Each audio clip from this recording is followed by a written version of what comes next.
कुछ ऐसे हुआ कि मुझे नहीं पता था कि गुरुजी कहीं मुझे याद कर रहे हैं या मुझे बुलाना चाहते हैं। मेरा काम धंधा सब कुछ ख़त्म हो गया था, घर बिक गए, गाड़ी कर्जों में चली गई, कुछ नहीं बचा था, नौकरी वोकरी सब चली गई। और एक स्टेज ये आ गई थी कि गुरुद्वारे का सहारा था, खाना खाने भी गुरुद्वारे चले जाते थे। फ्रस्ट्रेटेड इतने थे लाइफ में कि रात भर मेरी आंटी जागती थी और शायद सोचती थी कि सुबह तक कुछ कर ना ले। उस दौर में था मैं जब गुरुजी ने बड़े प्यार से बुलाया होगा, लेकिन मैं गुरुजी को नहीं मानने वाला था। आंटी को अचानक कोई ले गया, यानी कि आंटी को नहीं ले गया, गुरुजी ले गए आंटी को अपने आप कि अब तुझे अंकल को लेके आना। हम सब की मर्जी नहीं है कि हम गुरुजी के दरबार में बैठ के लंगर कर सकें। ये गुरुजी की मर्जी है, ये इनका आशीर्वाद है, वरना हमारी कोई ताकत नहीं है। आज की बात तो मैं बाद में बताऊँगा, क्योंकि मैं कैसे जुड़ा मैं बता रहा हूँ आपको। मेरी आंटी जब यहाँ से होके गई तो एक गुरुजी का यही वाला चोला वाला स्वरूप मिला, बहुत ज़्यादा बड़ा भी नहीं था। और उस समय घर के ये हालात थे कि बेटे की फीस भी 3 महीने से स्कूल में नहीं गई थी, इतने बुरे हालात में थे हम। जब वो स्वरूप लेकर आंटी घर पे आई तो आंटी ने मुझसे पूछा भी नहीं और उसे फ्रेम करने के लिए दे दिया। मैं इरिटेट रहता था। मैंने आंटी की बात सुनने के बाद कहा, किस गुरु के पास चली गई, ये सब ड्रामेबाजी होती है, सब सिखाए पढ़ाए होते हैं। और जब आंटी मुझे बता रही थी तो मैं सोच रहा ये सब ड्रामेबाजी है, मत बोल मुझे। मैं इरिटेट तो था ही, काम धंधा था नहीं, पैसे नहीं थे, खाने के लिए नहीं थे। जो हेल्प करने का नेचर रखता था वो हेल्प की लाइन में खड़ा हुआ। तो मैं अभी भी मेरे रोंगटे खड़े हो रहे हैं सोच सोच के कि आज किस काबिल बना रखा है गुरुजी ने। मैं जानता हूँ ऑल ओवर इंडिया में बच्चे पढ़ रहे हैं मुझसे। मेरी मेमोरी चली गई थी उस समय जब मुझे आंटी होश में नहीं था, मैं लेके गई। इरिटेट हो जाता था मैं अपनी लाइफ से, कभी भी गुस्से में चिल्लाने लगता था, कभी भी कुछ भी कहने लगता था। तो एक दिन जब आंटी ने बहुत जिद करी, एक हफ्ते लग गया आंटी को मुझे रोज बोलते बोलते बोलते कि एक बार चलो वहाँ पर, कुछ तो ठीक हो जाएगा, वैसे ही कुछ नहीं है हमारे पास। आंटी की जिद मानने के बाद एक संडे को जब आंटी मुझे बोली, मैंने कहा था गाड़ी वाड़ी के लिए पेट्रोल वेट्रोल है नहीं, कैसे गई थी? तो आंटी बोली छतरपुर मेट्रो स्टेशन गई थी, वहाँ से फटफटी सेवा लेके गई थी, तो मैनेज कर लेंगे। तो बड़ी मुश्किल से कुछ पैसे घर में से इकट्ठा हुए और उसमें से हमने ओला करने की कोशिश की। पहली बार जब ओला की तो 5 मिनट बाद ओला वाले का फ़ोन आ गया, मैं नहीं जाऊँगा जी, कोई और कर लो। तब मैंने अपनी आंटी को बोला, देख जिस गुरुजी को तू कह रही है मुझे बुला रहे हैं वो तो खुद मना कर रहे हैं। कह रही वो ओला वाला मना कर रहा है, गुरुजी मना नहीं कर रहे, एक बार और कोशिश कर लो। तो जब कोशिश की तो जो डेस्टिनेशन पॉइंट लिखा था वो था मेट्रो स्टेशन छतरपुर। शायद ही कभी किसी के जीवन में ऐसा हुआ हो कि गुरुजी साथ लेके गए हो। हम जैसी ओला में बैठे, उसे OTP नंबर दिया तो ड्राइवर का सबसे पहला स्टेटमेंट था, गुरुजी के जाना है। अब उसमें गुरुजी और मेट्रो स्टेशन का क्या रिलेशन है मुझे नहीं समझ आता, क्योंकि आंटी को पता है कि वहाँ से 10-11 किलोमीटर दूर है मेट्रो स्टेशन। तो जब मैंने उसकी ये बात सुनी तो मैं हिल गया। मैंने कहा मतलब, मैं कहा छतरपुर मेट्रो स्टेशन, कहते नहीं गुरुजी के जाना है। तो उसने 2 बार बोला, मुझे समझ नहीं आया कि उसने क्यों बोला, मुझे समझ नहीं आ रहा था वो कहना क्या चाह रहा है।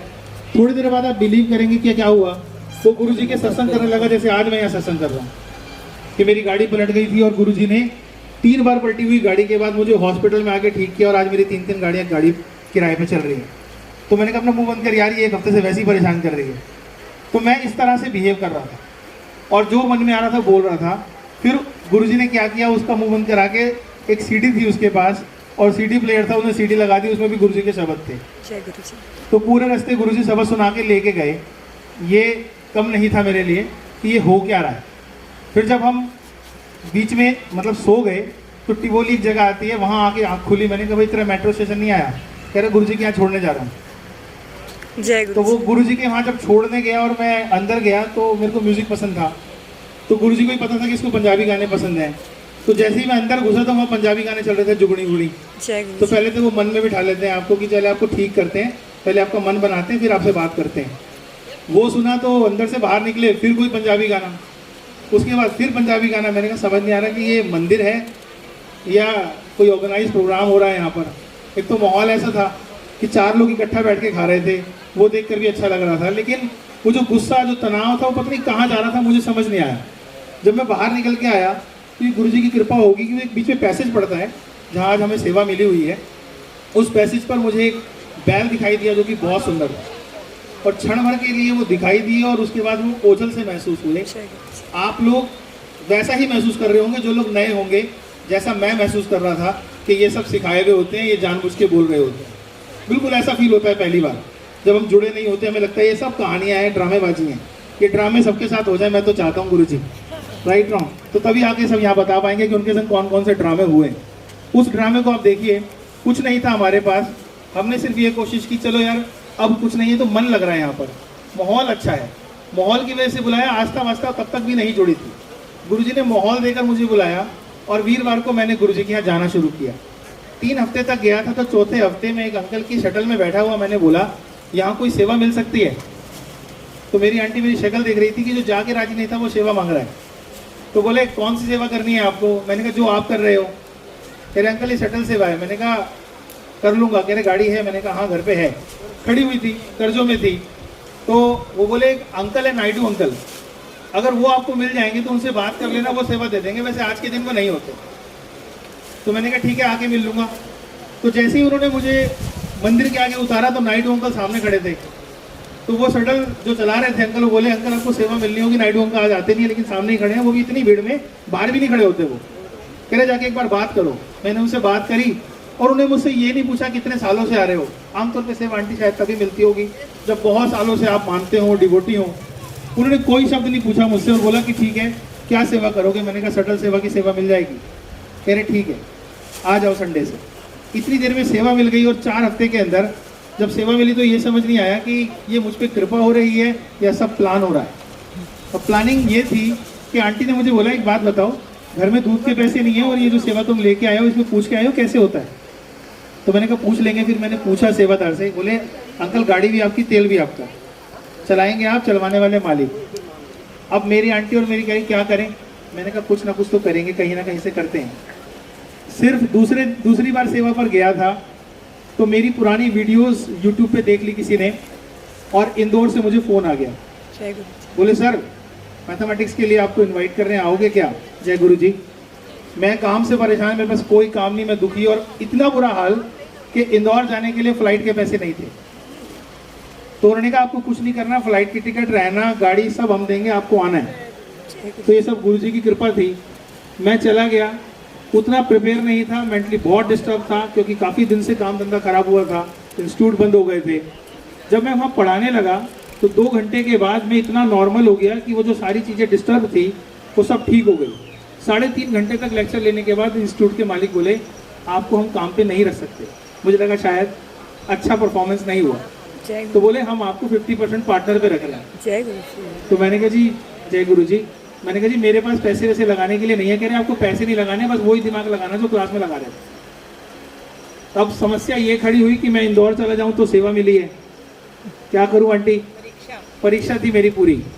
तो मैंने कहा जी आप पार्टनरशिप में थोड़ा कम दे देना, बस एक चीज़ और दे दो। बोले क्या? मैंने कहा जी हर हफ्ते संडे की फ़्लाइट की टिकट चाहिए आने जाने की, ताकि मैंने जिसकी वजह से यहाँ आया हूँ उसको ना भूल जाऊँ। तो गुरुजी ने ये टेस्ट लेना था, तो तय ये हुआ कि उन्होंने मुझे वो सब वही दिया जो दे रहे थे और एडिशनल कर दी टिकट एडिशनल करने के बाद माहौल ये बनता था कि मैं वहाँ पर दोपहर में 2 बजे फ्लाइट में बैठकर जब यहाँ दिल्ली पारा एयरपोर्ट उतरता था तो मेरे संग प्रॉब्लम ये होती थी कि शटल सेवा के लिए मुझे यहाँ से अशोक विहार घर जाना होता था और वहाँ से शटल लेकर फिर मंदिर आना होता था। अब गुरुजी बड़े डिसिप्लिन है, 5 बजे सेवा दी है, 4 बजे एयरपोर्ट पे उतार रखा है, अब 5 बजे मंदिर कैसे आऊँ? चमत्कार तो गुरुजी ने करने होंगे। 2-3 बार मैं लेट हुआ, शुरू से वैसे भी लेट की आदत नहीं थी, आज भी गुरुजी ने टाइम से बुला लिया था। तो एक सेवादार ने मुझे बोला कि मैं अपना बैग आपकी गाड़ी में रख दूं। ये 3रे हफ्ते की बात है। उन्होंने रख दिया। मैंने कहा रख दो, कैसे क्या करोगे? कहते जाती बार ले लूँगा। मैंने कहा ठीक है ले लेना। तो जब मैंने सेवा खत्म की तो मैंने उससे पूछा अंकल कहाँ रहते हो? तो बोले शास्त्री नगर, अशोक विहार और शास्त्री नगर में ज़्यादा दूरी नहीं है। तो मैंने कहा अच्छा कैसे आते हो? तो बोले पापा हैं, मैं हूँ और भाई हैं, तीनों सेवा करने आते हैं, किसी न किसी की हेल्प लेकर आते हैं। अच्छा मैंने कहा पापा क्या करते हैं? गुरुजी को देखो कैसे मैनेज करते हैं। बोले पापा प्रोफेशनली ड्राइवर ही हैं। मैंने कहाँ ड्राइवर है? कह रहे जज के पास ड्राइवर है। मैंने कहा अच्छा, तो फिर एक काम करो, तुम ये गाड़ी की चाबी रख लो और सीधा एयरपोर्ट 4 बजे मैं उतरता हूँ, तो तुम ये गाड़ी लेकर एयरपोर्ट आ जाया करो। जो बंदा जहाज से उतरने के बाद ये सोचता रहता था कि 1 घंटे में अशोक विहार जाके वापस कैसे आएगा, उसके लिए गुरुजी बाहर एयरपोर्ट के बाहर गाड़ी खड़ी रखते थे और उसे बिठाकर लेके आते थे और 1 नंबर मिलता था मुझे शटल सेवा में और सबसे आगे खड़े कर देते थे। और उस 1 नंबर का एक और वाकया अभी बताऊंगा आपको मैं। इस बीच सब कुछ ठीक होता जा रहा था। 7 से 8 महीने तक गुरुजी इंदौर से बुलाते रहे, आते रहे, जाते रहे। तो मैंने कहा गुरुजी बड़ा मुश्किल काम है, हर रोज़ फ्लाइट से आना और जाना। जब हमें कुछ मिलने लगता है तो हम क्या करते हैं, थोड़ा और आराम मिल जाए। तो मैंने गुरुजी से बात की और मैंने कहा गुरुजी इंदौर से सेवा रोज़ आना जाना बहुत मुश्किल है, हर हफ्ते कुछ तो करो। तो लगभग 1 महीने के अंदर जिसके यहाँ मैं काम कर रहा था, काम वेल सेटल हो गया। पार्टनरशिप वाली बात थी, उन्हें लगा कि ये आदमी महंगा पड़ रहा है, उन्होंने मुझे दोबारा काम से निकाल दिया। मांगा भी तो मैं नहीं था कि ये दिक्कत हो रही है आने जाने में। तो दिल्ली में दोबारा से जब लॉकडाउन लग रहा था, उससे कुछ समय पहले मैंने फिर दोबारा इंस्टीट्यूट खोला, काम फिर चला मेरा। लेकिन 2 महीने के बाद कोरोना आ गया, हम फिर बर्बाद हो गए। जो कुछ कर सकते थे, जो कमाया वहाँ से, वो सब फिर दोबारा लग गया और जीरो हो गए, माइनस ही हो गए। उस माइनस के दौर में 20 जून को मुझे फिर एक कंपनी से फ़ोन आया दिल्ली से। उन्होंने कहा सर हमारे यहाँ मैथ्स पढ़ाओगे। तो उन्होंने मुझे 7 जून को काम दिया और मैंने उनको एक छोटा सा आइडिया दिया, उसको उन्होंने माना, जिससे कंपनी ने 3.5 करोड़ रुपए कमा लिए। जय गुरु जी। और फिर कंपनी ने मुझे जो देना था वो तो मालिक की कृपा है, मैं यहाँ बताना ही नहीं चाहता, उसकी ज़रूरत नहीं है। तो जो मालिक देते जा रहे थे उसके साथ मेरे को समझ नहीं आ रहा था कि ये उसी आदमी पे कृपा हो रही है जो बदतमीजी भी कर रहा था कि कोई गुरु नहीं होता और उल्टे शब्दों का प्रयोग कर रहा था। इस बीच ऐसे ऐसे सत्संग हुए हैं, अगर गुरुजी चाह रहे हैं तो मैं सुना रहा हूँ, क्योंकि हमारी कोई औकात नहीं है, ना हमारे शब्द हैं, ना हमारे बोल हैं। ये सब महाराज की कृपाएं हैं जो वो शेयर करवा रहे हैं। शायद किसी को अपने सवालों का जवाब दिलवाने के लिए सत्संग हो रहा हो, या किसी का सब्र टूट रहा हो कि अब मेरा भला कब होगा, शायद उसको भला मिल रहा हो, या ये समझ आ रहा हो कि सबका नंबर आएगा, कभी पहले तो कभी बाद में आएगा। जैसे आंटी ने बताया कि नंबर 1, नंबर 2, नंबर 3। आंटी आज आपने बहुत अच्छे सवाल का जवाब दे दिया मेरा। मैं सेवा को ही तरसता रहता हूँ, और सेवा को तरसते तरसते इस बार शिवरात्रि पे क्या हुआ कि मैं किसी कारणवश मीटिंग को अटेंड नहीं कर पाया। तो मुझे लगा मुझे सेवा नहीं मिलेगी। जब सेवा नहीं मिली तो मैंने शाम को क्लास खत्म करने के बाद देखा 2 मिस कॉल हैं। तो मैंने उन्हें फ़ोन किया, अंकल मैं किसी कारणवश मीटिंग में नहीं आ पाया, मुझे शिवरात्रि की सेवा। कह रहे सेवा सबकी लग गई है, आपकी नहीं है। मैंने कहा कोई सी भी सेवा, कुछ भी। कह रहे कुछ तो होगा लेकिन मैं बता दूंगा। तो उनका फ़ोन आया और वो बोले अंकल सुबह 5 बजे आ जाओगे आप। मैं कहा 5 बजे तो मंदिर नहीं खुलना है। कह रहे 5 बजे आ जाओगे आप। मैंने कहा आ जाऊँगा। मैं 5 बजे सुबह सेवा में पहुँच गया। वहाँ जाके देखा लिस्ट में मेरा नाम नहीं है सेवादारों में। तो जो इंचार्ज थे वो बोले सर आपका नाम तो नहीं है। मैं कहा नाम तो शायद कई लोगों का नहीं है, लेकिन सेवा तो गुरुजी किसी ना किसी रूप में करवा ही रहे हैं, आप नाम लिख दो। उन्होंने नाम तो नहीं लिखा। उन्होंने बोला एक काम करो, जितने भी सेवादार आ रहे हैं ना, इन्हें मंदिर छोड़ के आओ, क्योंकि सुबह सुबह ये पैदल जाएंगे और आप कार लेके आए हो, शटल सेवा आप करते ही हो, इनको छोड़ के आओ। मैं छोड़ता रहा। 9 बजे के करीब मुझे वो कोऑर्डिनेटर जो शटल सेवा के इंचार्ज थे वो बोले आपकी सेवा 9 बजे लगाई थी, आपको मैसेज नहीं मिला। मैंने कहा मैं तो सुबह 5 बजे से आया हूँ। तो बोले नंबर दिखाओ किसका है, किसने बुलाया। मैंने नंबर दिखाया, कह रहे ये तो कोई ऑर्गेनाइजर भी नहीं है और ना ही कोई कोऑर्डिनेटर है। जय गुरु जी। तो इसका मतलब है सेवा भी हम गुरु जी से ही मांग सकते हैं, किसी कोऑर्डिनेटर से तो बोल ही नहीं सकते, जैसे भी आपसे कह रहे थे। तो वो गुरु जी ने देनी होती तो शायद आपको कह देते कि हाँ दे दो। तो वो सेवा जब मिली तो मैं आज रेवाड़ी में भी उसी सेवा की वजह से हूँ। ट्विंकल आंटी को मैं इसी महाशिवरात्रि पे बड़े मंदिर में सेवा करते हुए ही मिला था, और सेवा के साथ ही बहुत सारे सत्संग हो रहे थे। तो जिस समय ट्विंकल आंटी शटल में आके ऐसे संगत बैठी थी, ठीक उसी समय मेरे पास लंगर आया था। अब लंगर छोड़ूं या सेवा छोड़ूं, तो इन्होंने कहा आप आराम से लंगर कर लो, उसके बाद सेवा कर लेना।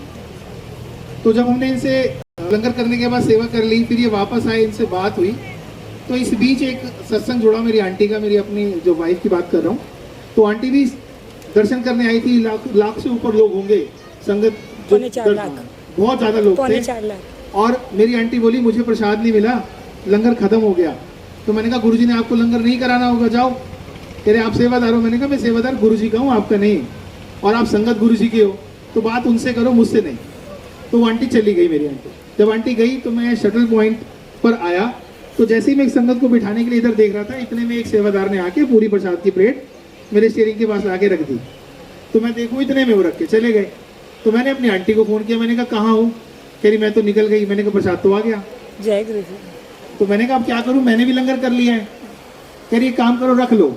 और आंटी के मुंह से निकला कि इतनी भीड़ में अगर कोई बुजुर्ग मंदिर ना जा पाए तो ये प्रसाद उसको दे देना। तो मैंने रख लिया। रखने के बाद 7 बजे तक मैं सेवा करता रहा। सुबह 5 बजे से शक्ति गुरुजी ने दे रखी है। 7 बजे करीब ये आदेश हुए कि भाई अब आधे घंटे के लिए आप शटल रोक दो, क्योंकि लोग पैदल नहीं चल पा रहे, गाड़ियाँ क्या चलाओगे। तो मैं रुक गया, बट मैंने कहा ये आधा घंटा सेवा में नहीं रहेगा अगर आराम करूंगा तो मैं वहाँ पर एक अंकल बैठे थे, एक लड़का था आपकी उम्र के होंगे, तो मैं उनके संग सत्संग शेयर करने लगा। तो वो अंकल बोले थोड़ा जोर से बोलो अंकल। तो मैंने कहा आपको आवाज़ नहीं आ रही? कह रहे आवाज़ तो आ रही है, मेरे दादू की हालत ठीक नहीं है और वो शटल आपकी बंद हो गई है और वो मंदिर नहीं जा सकते, वो उठना मुश्किल है उनके लिए, बड़ी मुश्किल से जाते हैं वो, तो वो उनको सुनाई कम देता है, थोड़ा जोर से सत्संग सुनाओ। तो जब मैं उन्हें सत्संग सुना रहा था तो मुझे वो बात याद आई कि आंटी ने कहा था कि कोई बुजुर्ग मंदिर नहीं जा पाएगा तो उसको प्रसाद दे देना। तो ये गुरुजी की प्लानिंग होती है, कभी ये ना सोचे जितनी भी संगत बैठी है कि मुझे प्रसाद मिलेगा या नहीं मिलेगा। जिसको मिलना होता है उसे मंदिर तक ना पहुंचे बगैर भी प्रसाद मिलता है। ये गुरुजी की कृपाएं हैं। और ऐसी तमाम कृपाओं के साथ उस दिन शिवरात्रि के दिन जब रात के 12 बज चुके थे, शिवरात्रि तो तभी थी, रात के 12 बजे मैंने सोचा मैं आज्ञा ले लेता हूँ, चला जाऊँ। आज्ञा लेने लगा तो अंकल बोले कोई शटल नहीं चल रही, सब चले गए, किसी बुजुर्ग को जरूरत हुई तो आप रुक जाओ। तो मेरे साथ एक अंकल और आए हुए हैं, तो उन्होंने कहा अंकल आप सुबह से सेवा कर रहे हो, लगभग 20 घंटे हो रहे हैं आपको, आप एक काम करो आप थोड़ा आराम कर लो। तो मेरे साथ वो साथ वाले एक अंकल और थे, बोले काम करो आप दर्शन कराओ। हम सेवा छोड़ के दर्शन चले गए करने और उनको शटल दे दी कि आप चलाओ। अंदर गए तो जैसे ही अंदर घुसे कपाट बंद। जय गुरु जी। तो मैंने कहा गुरुजी गलती हो गई, सेवा छोड़ के दर्शन करने आ गया, दर्शन तो भारी हो रहे थे। ऐसे ही कपाट बंद हुए तो मैं शिव जी की मूर्ति के पास जाके बैठ गया और ऐसे ही बैठा रहा। मैंने कहा गलती हो गई, आगे से नहीं करूँगा। इतना ही बोला था तो एक राजकुमार अंकल है वो आए, कह रहे भाई जो सेवादारों ने दर्शन नहीं करे एक काम करो पीछे से आओ, स्पेशल दर्शन होंगे। तो वो मेरे साथ कम से कम 11-12 सेवादार और थे, सबको पकड़ के अंदर ले गए। जब अंदर गए तो गुरुजी के भतीजे जो हैं गौरव अंकल और वो छोटी सी बच्ची उनकी, हम सबको बिठा दिया अंदर। और वो बच्ची वो जो अंदर सजा रखा था ना, जहाँ हमें दूर से बोलते हैं दूर रहिए, वो बच्ची वहाँ के फूलों को निकाल के खेल रही थी और वो मनोरम दृश्य हम देख रहे थे। तो हमें लग रहा था कि हम खामखा सोच रहे हैं कि हमें कुछ नहीं मिलने वाला, देने वाले का तरीका इससे ज़्यादा भी हो सकता है, हमें कैलकुलेशन नहीं करनी चाहिए। वहाँ से बाहर निकले तो चमत्कार बाद में समझ आया। जब अंकल मेरे साथ थे, उनका बेटा था, तो उनको छोड़ना था 40 किलोमीटर दूर था। दोपहर में आंटी टंकी हाफ लेके आया था मैं पेट्रोल की, और रात को 2 बजे घर जाके जब मैंने देखा तो टंकी हाफ ही थी पेट्रोल की। तो सुबह 5 बजे से लेके शाम तक सेवा हम नहीं कर रहे थे, गुरुजी करवा रहे थे। और मैं आपको इससे साथ एक बहुत बड़ा सत्संग जोड़ रहा हूँ। 2019 में सेवा करते करते रात के 12:30 बजे जब मैं मंदिर में जाके लंगर खा रहा था तो मैंने महसूस किया कि आज मेरे को कुछ बेचैनी सी है, मन ठीक नहीं है। तो सामने वाले संगत वो जो सेवादार थे वो बोले कहीं अंकल खोए हुए हो? मैंने कहा कुछ नहीं, पता नहीं कुछ बेचैनी है, आज अजीब सा लग रहा है। कह रहे आप प्रसाद खाओ सब ठीक हो जाएगा। तो मेरे को गुरुजी ने अंदर से आदेशा किया कुछ कि आज अकेले नहीं जाना सेवा करके। तो जब मैं सेवा करके निकला बाहर तो मैंने एक अंकल को बोला अंकल आप मेरे साथ चलो, आप तो पास में रहते हो, मैं आपको छोड़ दूंगा। बोले मैं बुलेट लाया हूँ। मैंने कहा बेटे को संग भेज दो, आप चलो। कह रहे कोई दिक्कत? मैंने कहा नहीं। कह रहे कोई परेशानी है तो बोलो। मैं कोई नहीं, आप साथ चल लो बस। तो आप सुनकर हैरान हो जाएंगे गुरुजी कैसे मैनेज करते हैं। मंदिर से निकले, छतरपुर मेट्रो स्टेशन तक पहुँचे होंगे, नहीं मंदिर तक, छतरपुर मंदिर तक ही पहुँचे थे और मुझे हार्ट अटैक हो गया। मुझे हार्ट अटैक होने के बाद ये समझ नहीं आ रहा था कि अब क्या होगा। पेन सीवियर था, पसीने आ रहे थे, घबराहट हो रही थी, और अंकल साथ में बैठे रहे, उनके बस की नहीं गाड़ी चलाना। उसके बाद से महाराज ने गाड़ी चलाई सफदरजंग हॉस्पिटल तक। वहाँ पर मुझे ट्रीटमेंट नहीं मिला, उन्होंने सोचा बीपी की प्रॉब्लम है, और मुझे वहाँ से फिर दोबारा गुरुजी ने बाहर निकाला और BL कपूर में जाके मैं गिरा। और जब मेरा ट्रीटमेंट हुआ